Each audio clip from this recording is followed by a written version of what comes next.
Hola, buenas tardes, ¿cómo están?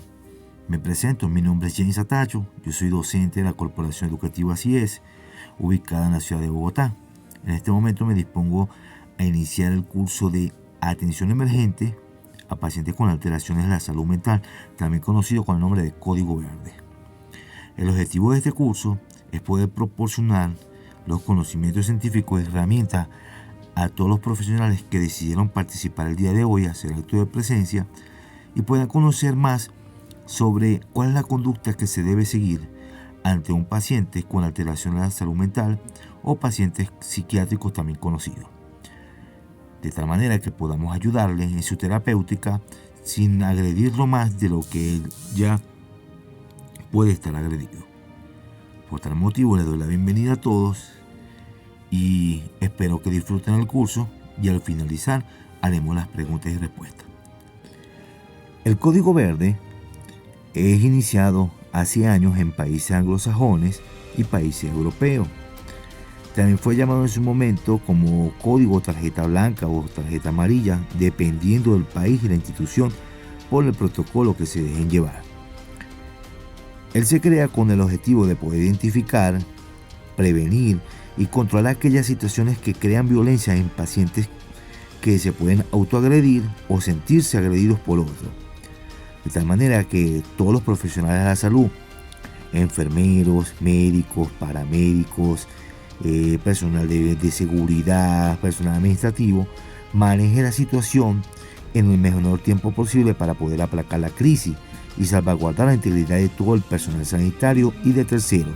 Entonces, así de esta manera podemos decir de que se inicia este Código Verde. La finalidad de utilizar este código en las instituciones de salud, tanto intrahospitalaria como extrahospitalaria, es poder entonces manejar de manera adecuada a todos los pacientes agitados que se tornen violentos, es decir, que puedan agredirse a terceros o al personal sanitario. Es decir, de que pueden ser pacientes psicóticos de muchas patologías, pacientes que obviamente sus conductas pueden ser suicidas, pacientes esquizofrénicos, pacientes con delirio, que tengan pacientes bipolares, que en el momento obviamente pueden tener algún tipo de agitación, por intoxicación de algún tipo de sustancias psicoactivas, por cuando aquellos pacientes que llegan con problemas de abstinencia y trastornos de la adaptación. La idea del código es que podamos tener la herramienta para poder atender de manera con calidad a todos estos pacientes.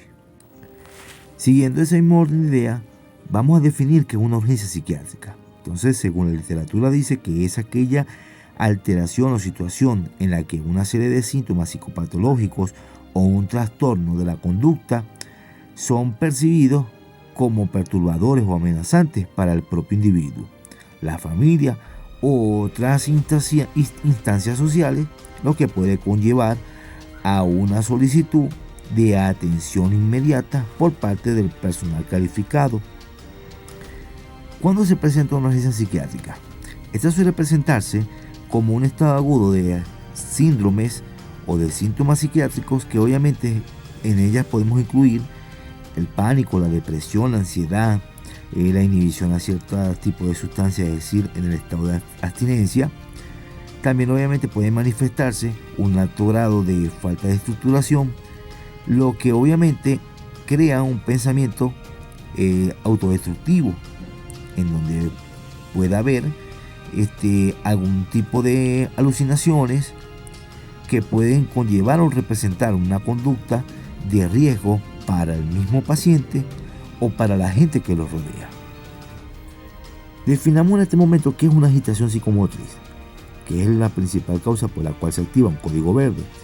Siempre va a ser aquellos cuadros psicopatológicos que se caracterizan por un aumento inadecuado de la actividad motora y que puede ir acompañado de agitación extrema, irritabilidad, ansiedad, agresión, que en muchos casos obviamente va a requerir una atención inmediata por todo el personal sanitario, con el objetivo de impedir que se aumenten las lesiones hacia el mismo individuo o hacia el personal externo o terceros. Para el personal de enfermería, Existen unos objetivos principales por los cuales se debe activar el código verde. Número 1. Controlar el estado de agitación del paciente, de manera que podamos evitar que se aumente el daño hacia el mismo paciente o a terceros. Número 2. Proporcionar un abordaje emocional satisfactorio sin la necesidad de conllevar o conducir al paciente a una terapéutica farmacológica. Y número 3. Reducir al máximo el uso de la contención mecánica. Este código verde puede ser abordado o se aborda por un equipo multidisciplinario. Entre ellos participan mucho personal dentro de una institución hospitalaria.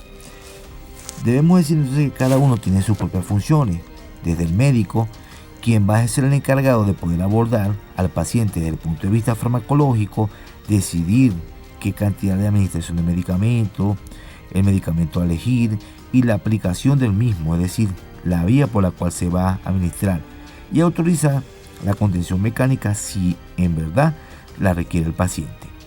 El jefe de enfermero o el enfermero como tal licenciado colabora entonces con el personal médico, prestando entonces los cuidados oportunos al momento de administrar el medicamento en el paciente. El auxiliar de enfermería participa con enfermería jefe, con el licenciado, obviamente garantizando que el individuo pueda ser atendido de manera oportuna y preparando el material necesario. Y el personal de seguridad va a ser el miembro encargado de resguardar la integridad del paciente y la de las demás personas que lo rodean. Para brindar un abordaje a un paciente agitado, el personal de salud debe actuar de manera correcta.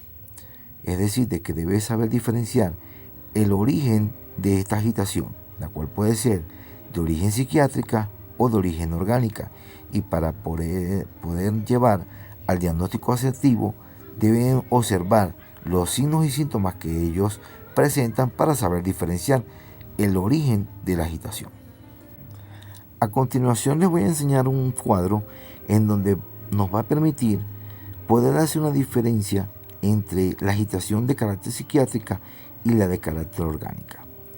Del lado izquierdo veremos la agitación psiquiátrica, en donde podemos ver que el paciente puede presentar un discurso incoherente, una fuga de ideas, y obviamente va a estar todo alterado en todo momento. Cuando es de origen orgánico, llámese por algún tipo de enfermedad como una encefalopatía, una intoxicación por ciertos tipos de medicamentos, entre otros, obviamente podemos ver que el paciente puede tener un discurso incoherente. Esto también suele suceder en pacientes con algún tipo de traumatismo craneoencefálico. Vemos del paciente psiquiátrico que puede presentar agresividad, hostilidad, alteración de la actividad, mientras que el paciente con agitación orgánica puede presentar inquietud, demanda de ayuda, su actitud es completamente diferente y hace exigencias asertivas. El paciente psiquiátrico puede tener disforia o euforia. Eso se ve mucho en pacientes con una ingestión inadecuada de ciertos tipos de medicamentos, mientras que el paciente con agitación orgánica puede presentar un humor lábil o un humor fluctuante. Y así podemos diferenciar también que el paciente psiquiátrico puede tener alucinaciones, trastornos de delirio, manías, pacientes con una conciencia clara ante cierto tipo de conductas y antecedentes psiquiátricos ya establecidos, mientras que un paciente con una agitación de carácter orgánica podemos ver que puede presentar alucinaciones visuales, puede presentar alteraciones de la conciencia, incluso otros tipos de síntomas como fiebre, taquicardia, taquipnea, entre otros. Entonces, pueden observar detalladamente el cuadro para que obviamente puedan reconocer la diferencia entre cada una de las agitaciones. Mencionemos a continuación cuáles son las enfermedades o patologías orgánicas que pueden crear una agitación psicomotriz en un paciente. Entre ellas tenemos las de trastorno endocrino, como la hiper e hipoglicemia, acidosis, insuficiencia suprarrenal, hipoxemia, también tenemos hipercapnia, trastornos electrolíticos, entre otros. Las patologías neurológicas también pueden llevar o conllevar a que un paciente presente agitación psicomotriz. Entre ellas tenemos los tumores, las meningitis, encefalitis, como dimos anteriormente, traumatismo craneoencefálico, accidente cerebrovascular, encefalopatías, que la cual puede ser hipertensiva o por trastorno hidroelectrolítico, entre otras. El uso y abuso de fármacos puede causar toxicidad y obviamente conllevar a que estos tengan agitación psicomotriz. Entre ellos podemos ver los ansiolíticos, corticoides, entre otros. A continuación vamos a ver el protocolo de atención al paciente agitado. Número 1. La persona que realiza la valoración debe, durante la anamnesis, la entrevista, hacerlo en un lugar que sea completamente seguro, de fácil acceso al exterior, en donde no exista ningún tipo de peligro de que puedan arrojarse algún tipo de objetos que puedan agredir tanto al paciente como al entrevistador. Número 2. La valoración o evaluación médica. Entre ellas se incluye la historia clínica, donde debemos observar cuáles son los antecedentes médicos y psiquiátricos del paciente, la farmacología, el abuso de algunas sustancias si esto aplica, y las características de los episodios anteriores y el actual. También explorar de manera asertiva todo lo que es la evaluación física del paciente, para poder obviamente brindar un diagnóstico asertivo y diferenciarlo de un posible diagnóstico de carácter orgánico. El tercer paso del protocolo sería el tratamiento, el cual puede ser etiológico según cada caso de cada paciente, o farmacológico, que siempre se utilizará como tratamiento primordial o principal aquellos que son por vía oral. Entre los más usados tenemos la benzodiazepina y los neurolécticos, los cuales pueden ser típicos y atípicos, y siempre se debe esperar aproximadamente 30 minutos para poder valorar la efectividad del fármaco y administrar una segunda dosis de ser posible. Veamos las medidas de contención en situación de emergencia. Estas medidas de contención son las que le permiten al personal de salud, médico, enfermero, paramédico, poder brindar un diagnóstico asertivo, así como la farmacología o terapéutica adecuada para evitar que el paciente se autolesione o lesione a terceros. Estas pueden ser tres, que son la contención verbal, la contención farmacológica y la contención física o mecánica. Vamos a distinguir cada una de ellas por separado. La contención verbal siempre constituye el primer paso para intentar controlar a todo paciente que tiene una conducta autoagresiva. El objetivo de la misma es intentar establecer una solución terapéutica, disminuir la hostilidad del paciente, la agresividad, y lograr establecer un pacto con el paciente donde suprima ese estado autoagresivo. La contención verbal tiene un procedimiento, la cual vamos a iniciar enumerando cada uno de ellos o cada paso. Número 1. Tener información sobre la historia clínica del paciente antes de hablar con el paciente para saber a qué nos vamos a enfrentar. Número 2. No realizarlo en solitario, siempre que sea posible estar delante de otro personal de salud. Número 3. Colocarse del lado no dominante y fuera del espacio personal del paciente, es decir, sentados a la misma altura de ser posible. Número 4.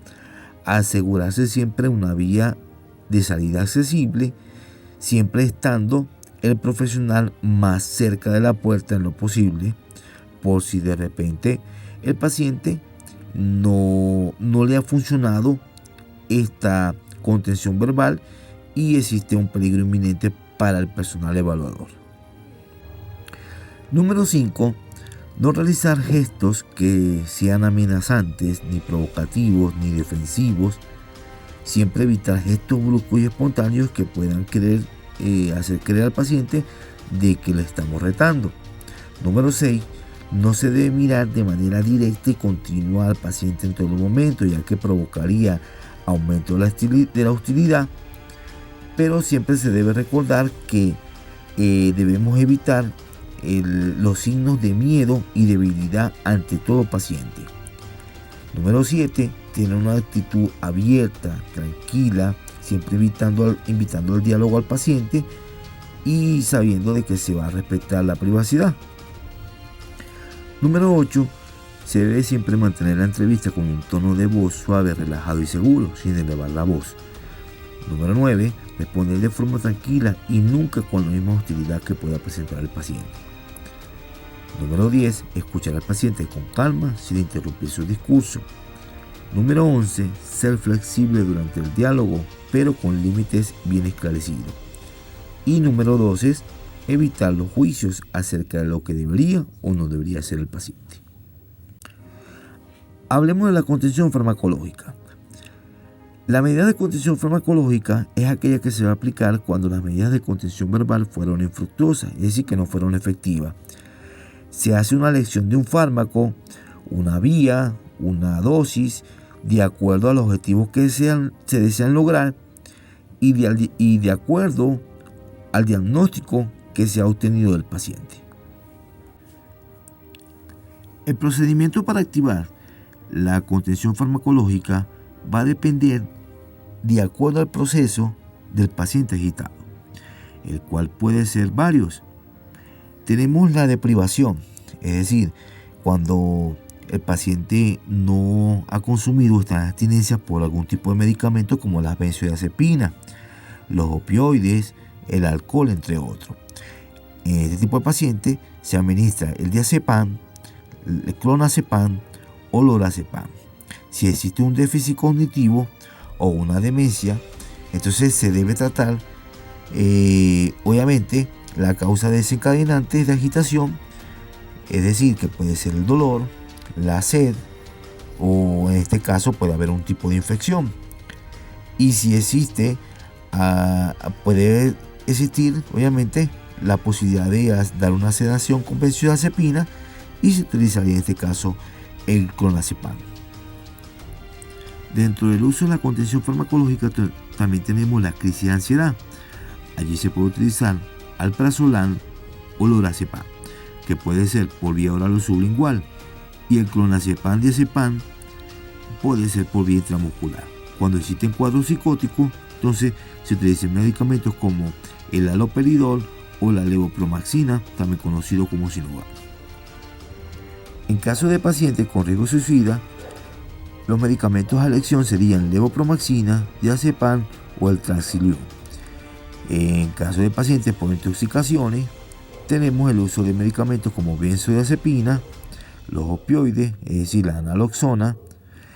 En el caso de alcohol, de abuso del alcohol, vitamina B1 o glucosa, es decir, hidratación con soluciones glucosadas. También el uso del haloperidol por vía intramuscular, el clonazepam o el diazepam. Aquí les hago entrega de una tabla que contiene las dosis adecuadas o las dosis prescritas para algunos tipos de fármacos. Entre ellos tenemos alprazolam, diazepam, clonazepam, haloperidol, levopromaxina, lorazepam, naloxona, entre otros. Obsérvenlas, guárdenlas, no sabemos en qué momento las podemos utilizar. Hablemos de la contención mecánica. La contención mecánica debe ser siempre el último recurso que se debe aplicar a un paciente, y ella se utilizará cuando los tratamientos farmacológicos no han sido posibles. El objetivo de la contención mecánica siempre va a consistir en restringir el movimiento de una parte del cuerpo del paciente o puede ser también de la totalidad del mismo. El propósito o el fin siempre va a ser evitar situaciones que pongan en riesgo la situación del contorno del paciente o del paciente en sí mismo, así como también de familiares o el personal médico asistencial. Procedimientos para aplicar la contención mecánica. Número 1. Informar de ser posible al paciente sobre el procedimiento a realizar. Recordemos que no a todos los pacientes se les puede informar, pero forma parte del protocolo. Número 2. El personal que procederá a realizar este tipo de contención debe estar bien entrenado y debe haber un número suficiente de personas para realizar. Por lo mínimo deben ser 5 personas aproximadamente. La persona más capacitada es la persona que va a dirigir el procedimiento y sujetará siempre la cabeza del paciente, y el resto sujetan al paciente por los 4 miembros. En la contención mecánica se colocará al paciente en decúbito supino con la cabeza elevada a unos 30 grados aproximadamente, con el fin de que mantenga contacto visual y disminuir el riesgo de aspiraciones. Se sujetará al paciente, las sujeciones deben estar correctamente colocadas, seguras, sin presionar al paciente y sin riesgo de provocar lesiones cutáneas. No deben de forzarse las articulaciones del paciente, y el paciente será vigilado y acompañado durante todo el tiempo que precise la contención, el cual puede ser personal médico o familiar. Hablemos sobre los cuidados durante el traslado. Estos cuidados hay que realizarlos siempre previniendo un riesgo tromboembólico, es decir, de que se debe revisar los sistemas de contención cada 10 a 15 minutos, toma de constantes vitales al inicio y cada 30 minutos. La finalización de la contención mecánica o física durante el traslado culminará en el momento de que el paciente llegue al centro receptor, o en su defecto cuando el especialista considere oportuno que ya puede dar fin la contención mecánica. Es importante destacar de que todos los actos que realicemos tienen consideraciones, y también en el caso de la contención mecánica. Entonces, estas consideraciones son: número 1, comprobar el estado de la camilla y sujetadores. Número 2, alejar del alcance del paciente cualquier tipo de objeto peligroso o que pueda dañarse a sí mismo o a un tercero. Número 3, determinar el tipo de sujeción, si va a ser total o parcial. Número 4, asegurarse de la correcta firmeza de los sujetadores, pero sin ser apretado de manera excesiva. Y número 5, buscar el mayor número de personas para la inmovilización. De esta manera, damos por terminado el curso del día de hoy. Espero que haya sido de su agrado, y la intención del mismo es poder brindar a todas las personas que decidieron formar parte de la tarde de hoy de esta charla educativa el conocimiento necesario sobre los diferentes tipos de matices que existen durante la contención, durante el abordaje a un paciente con trastorno de la salud mental, en donde podemos aplicar diferentes tipos de alternativas en fases de urgencia, así como también poder conocer de que la agitación psicomotriz puede ser de carácter psiquiátrica y orgánica. Entonces, sin más nada que desearle unas buenas noches, vamos a abrir las preguntas, pueden hacer las preguntas necesarias y estamos a su orden.